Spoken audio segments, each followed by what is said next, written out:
During this time, we can't forget about our men and women in uniform. The Coalition to Salute America's Heroes is based here in Leesburg, Virginia, but they are doing their part to help combat wounded veterans across the country.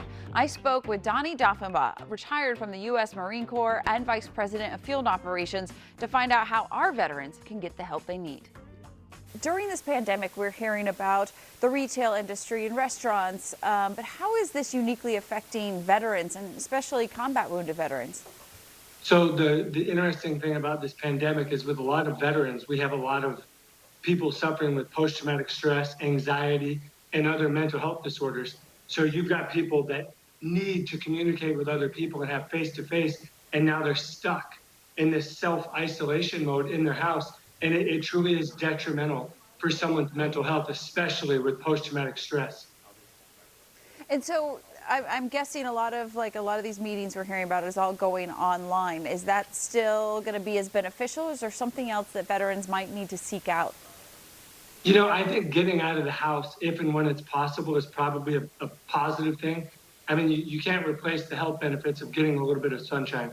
But, you know, one of my main points that I wanted to make is that technology, like what we're doing with Skype or with Zoom, or even picking up that old-fashioned thing and pushing the numbers and then pushing the phone button to make a phone call, just communicating more, over-communicating now is probably more important than any other time, because you need to do buddy checks and make sure that in the military, they call them battle buddies.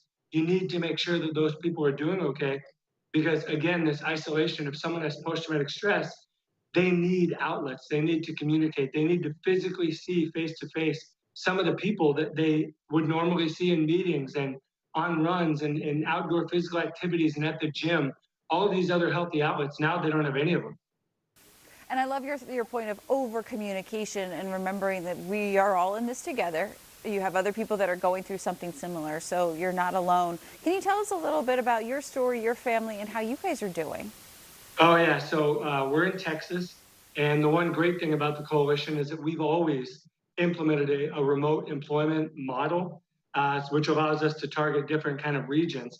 So I was in the Marine Corps, and during the Fallujah battle, I was outside of Baghdad, and I was shot in the face during a vehicle check, and the bullet went in my left cheekbone, broke my jaw, and now it's right up inside my skull near my brain. So it's caused a lot of issues. And actually, over the last 2 years, I've been in more pain than I've been in 12 years, just due to getting older. And so being home with all of this makes it so much harder to seek out help from the pain clinic, from going to the VA hospital and getting evaluated. And everyone has taken this kind of isolation method to heart. But I mean, I have an amazing wife that's my caregiver. I have 3 kids that are all homeschooling. None of us are homeschool teachers. It's aggravated other issues, but it's making just every facet of our life more difficult. When should people reach out? What should they be asking help for? What can the coalition do for them? Every single veteran case that is coming to us for financial assistance is somehow related to this COVID-19 pandemic, whether it's grocery stores being on lockdown or the shelter in place orders or work from home. So they're coming to us for help. And the neat thing about us is that we've implemented more and more grocery delivery options, which we've never done before.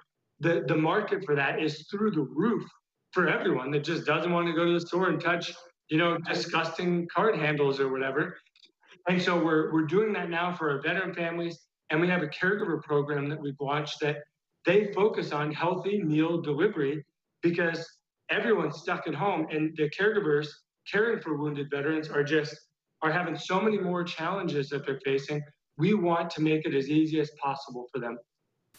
Well, and we appreciate that you guys are figuring out what the needs are and pivoting like the rest of us. But thank you for sharing your story and what the coalition does to help our veterans, and knowing that there's a place they can turn. Donny, thank you.